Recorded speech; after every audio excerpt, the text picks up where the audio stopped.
এখানে শুধু কোম্পানিকে এককভাবে দায়ী করার সুযোগ সম্ভবত নেই, কারণ আপনারা যদি দেখেন যে এসও ব্যবসায়ী যারা প্রাথমিক এবং মানে দ্বিতীয় শ্রেণীতে বাংলাদেশে বেশ কিছু এসও ব্যবসায়ী আছে, এবং এই যখন মিডিয়াতে এই ধরনের নিউজ হয় এবং এই নিউজের ফলেও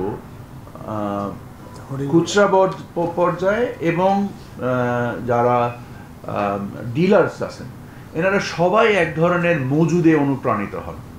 এখন 1 টন চাহিদার বিপরীতে যদি 3 টন মেটেরিয়াল বাজারে না দেওয়া হয়, যতক্ষণ পর্যন্ত তার গুদামজাতকরণের সক্ষমতা থেকে যায় ততক্ষণ পর্যন্ত বাজারে বিভিন্ন রকমের নিউজের কারণে একটা অস্থিরতা বিরাজ করে। সো এই অস্থিরতার সময়টা পার হতে যেহেতু আমদানি সংকট নেই এবং আমদানি পরিমাণগতভাবে অনেক বেশি, অতএব আমরা মিলগুলোর কাছ থেকে ডেটা নিচ্ছি তারা কি পরিমাণ তেল সরবরাহ করছে বাজারে। আমরা দেখছি যে প্রয়োজনের থেকেও অতিরিক্ত তেল তারা সরবরাহ করছে। আমরা একদম আমাদের ভোক্তা অধিকারের লোক পাঠিয়ে, আমাদের কাস্টমসের লোক পাঠিয়ে আমরা ডেটা সংগ্রহ করে দেখছি যে প্রয়োজন থেকে অতিরিক্ত তেল বাজারে সরবরাহ হচ্ছে। কিন্তু এই যে মজুদের যে ঘটনাটা ঘটছে, এই ব্যাপারে আপনারা আপনাদের অনুসন্ধানী সাংবাদিকতার মাধ্যমে জিনিসটাকে প্রকাশিত করবেন এবং আমরা সেই তদ অনুযায়ী ব্যবস্থা নিব ইনশাআল্লাহ। আমি নিশ্চিতভাবেই আশ্বস্ত করছি আল্লাহর রহমতে কোনো পণ্যে এবং যত পণ্যের মূল্য এখন যা আছে, আমার কাছে মনে হয় ইনশাআল্লাহ প্রত্যেকটা পণ্যের মূল্য আরো কমবে।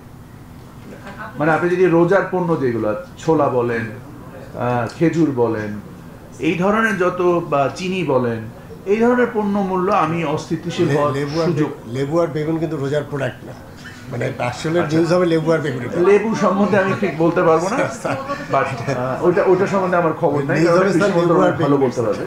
বাট আমদানিকৃত যত রোজার নির্ভর যে পণ্য এগুলো সম্বন্ধে আমার মনে হয় ইনশাআল্লাহ আমি কোনো ধরনের অস্থিরতা দেখি না, আমি নিম্নমুখী দেখি।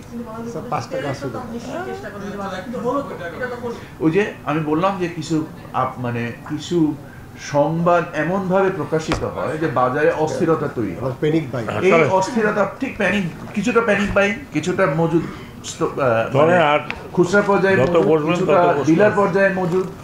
এর ফলে এই সামগ্রিক একটা মজুদের ফলে বাজারে সরবরাহ এবং আমদানির ক্ষেত্রে কোনো ধরনের ঘাটতি তো নাই, বরং প্রচুর বাড়তি আছে।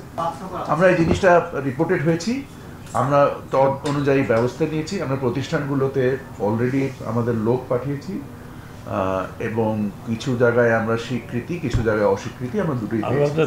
তারপরেও আমাদের ব্যক্তিগত বুদ্ধি অনুযায়ী আমরা মানে এই ধরনের ঘটনা যেন না ঘটে, পুনরাবৃত্তি না হয়, 1 নাম্বার। আর 2 নাম্বার হচ্ছে হলে আমরা ভোক্তা অধিকারের মাধ্যমে প্রয়োজনীয় শাস্তিমূলক ব্যবস্থা।